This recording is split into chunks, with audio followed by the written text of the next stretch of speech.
जय शनिदेव। 4 दिसंबर यानी शनिवार को मार्गशीर्ष महीने की अमावस्या पड़ रही है, यानी शनिचर अमावस्या। इस दिन शनिदेव की पूजा करने से प्राणी को कष्टों से मुक्ति मिलती है। नवग्रहों में शनि को न्यायाधिपति माना गया है। वे मनुष्यों को उनके कर्मानुसार फल प्रदान करते हैं। अच्छे कर्म करने वालों को अच्छा और बुरे कर्म करने वालों को बुरा फल देते हैं। ज्योतिषीय मान्यता के अनुसार जिन लोगों की कुंडली में शनि दोष, ढैया या 7.5 का प्रभाव होता है, उन्हें पीपल की पूजा करनी चाहिए। इससे शनिदेव प्रसन्न होते हैं और जातक पर उनके अशुभ प्रभावों में कमी आती है। लेकिन क्या आप जानते हैं कि आखिर शनिदेव की कृपा पाने के लिए पीपल के वृक्ष का पूजन क्यों किया जाता है? आइए आपको आज इसके पीछे की पौराणिक कथा बताते हैं। महर्षि दधीची की हड्डियों से वज्र बना था, जिससे वृत्तासुर नाम के एक दैत्य का वध किया गया था। ये बात तो आप सभी जानते हैं।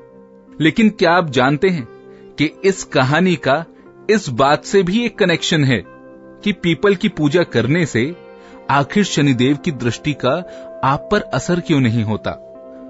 सुनिए ये कथा। शमशान में जब महर्षि दधीची के मांस पिंड का दाह संस्कार हो रहा था, तो उनकी पत्नी अपने पति का वियोग सहन नहीं कर पाई और पास में ही स्थित विशाल पीपल वृक्ष के कोटर में अपने 3 वर्ष के बालक को रखकर स्वयं चिता में बैठकर सती हो गईं।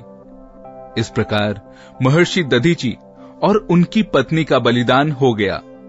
किंतु पीपल के कोटर में रखा बालक भूख प्यास से तड़प तड़प कर चिल्लाने लगा। जब वहां उसे कोई वस्तु नहीं मिली, तो वो कोटर में गिरे पीपल के फल को खाकर बड़ा होने लगा। कालांतर में पीपल के पत्तों और फलों को खाकर उस बालक का जीवन किसी तरह सुरक्षित रहा। एक दिन देवर्षि नारद वहां से गुजरे। नारद ने पीपल के कोटर में बालक को देखकर उससे उसका परिचय पूछा। नारद जी ने कहा, बालक, तुम कौन हो? बालक ने कहा, यही तो मैं भी जानना चाहता हूं प्रभु। नारद जी ने एक बार फिर पूछा, तुम्हारे जनक कौन हैं? बालक ने फिर वही जवाब दिया, यही तो मैं भी जानना चाहता हूं प्रभु। तब नारद जी ने ध्यान लगाकर देखा तो नारद जी आश्चर्यचकित हो गए। उन्होंने उस बालक से कहा, हे बालक, तुम महान दानी महर्षि दधीची के पुत्र हो। तुम्हारे पिता की अस्थियों का वज्र बनाकर ही देवताओं ने असुरों पर विजय पाई थी। नारद जी ने उसे बताया कि तुम्हारे पिता दधीची की मृत्यु मात्र 31 वर्ष की आयु में हो गई थी। बालक ने उनसे पूछा, पर मेरे पिता की अकाल मृत्यु का कारण क्या था?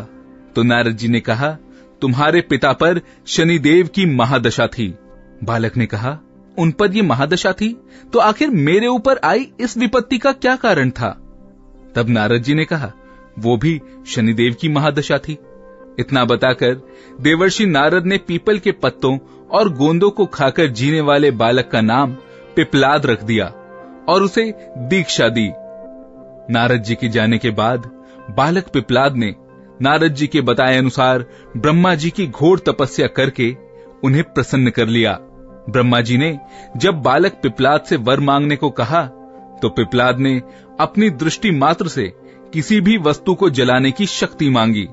ब्रह्मा जी से ये वर मिलने पर सबसे पहले पिपलाद ने शनिदेव का आह्वान कर उन्हें अपने सम्मुख प्रस्तुत किया और सामने पाकर आंखें खोलकर उन्हें भस्म करना आरंभ कर दिया। शनिदेव सशरीर जलने लगे। ब्रह्मांड में कोलाहल मच गया। सूर्य पुत्र शनि की रक्षा में सारे देव विफल हो गए। सूर्य भी अपनी आंखों के सामने अपने पुत्र शनिदेव को जलता हुआ देखकर ब्रह्मा जी से उन्हें बचाने हेतु विनय करने लगे। अंततः ब्रह्मा जी स्वयं पिपलाद के सम्मुख पधारे और उन्होंने उनसे शनिदेव को छोड़ने की बात कही, किंतु पिपलाद तैयार नहीं हुए। ब्रह्मा जी ने एक के बदले उनसे 2 वर मांगने की बात कही। तब पिपलाद ने खुश होकर निम्नवत 2 वरदान मांगे। पहला, जन्म से 5 वर्ष तक की किसी भी बालक की कुंडली में शनि का स्थान नहीं होगा, जिससे कि कोई और बालक उनकी तरह अनाथ ना हो। और दूसरा ये कि मुझ अनाथ को शरण इस पीपल के वृक्ष ने दी है अतः जो भी व्यक्ति सूर्योदय के पूर्व पीपल वृक्ष पर जल चढ़ाएगा, उस पर शनि की महादशा का असर कभी नहीं होगा। तब ब्रह्मा जी ने पिप्लाद को तथास्तु कहकर ये दोनों वरदान दिए। तब पिप्लाद ने जलते हुए शनि को अपने ब्रह्मदंड से उनके पैरों पर आघात करके उन्हें मुक्त कर दिया, जिससे शनिदेव के पैर क्षतिग्रस्त हो गए और वे पहले जैसी तेजी से चलने लायक नहीं रहे। अतः तभी से शनि शनैश्चरति य शनैश्चरः, अर्थात जो धीरे चलता है वो शनैश्चर है, ये कहलाए जाने लगे। और शनि आग में जलने के कारण काली काया वाले अंगभंग रूप में हो गए। इसीलिए शनि की काली मूर्ति और पीपल वृक्ष की पूजा का ये धार्मिक कारण है। शनिवार के दिन यूं तो पीपल के पेड़ के नीचे सरसों के तेल का दिया, थोड़े से उड़द, कुछ काले तिल, एक लोहे की कील या चाकू और साथ में एक सिक्का अवश्य चढ़ाना चाहिए। अगर ये आप निरंतर करते हैं तो शनिदेव की कृपा आप पर बनी रहती है। पर चाहे बाकी दिन आप ये कर पाएं या ना कर पाएं, या यथासंभव जो भी कर पाएं, इस दिन यानी शनैश्चरी अमावस्या के दिन ये करना ना भूलें। और अगर कुछ भी संभव ना हो तो एक सरसों के तेल का दिया तो पीपल के पेड़ की जड़ में शनैश्चर अमावस्या की शाम अवश्य जला दें और शनिदेव से हाथ जोड़कर प्रार्थना करें कि वो आप पर कृपा बनाए रखें। मैं हूं हिमांशु शर्मा।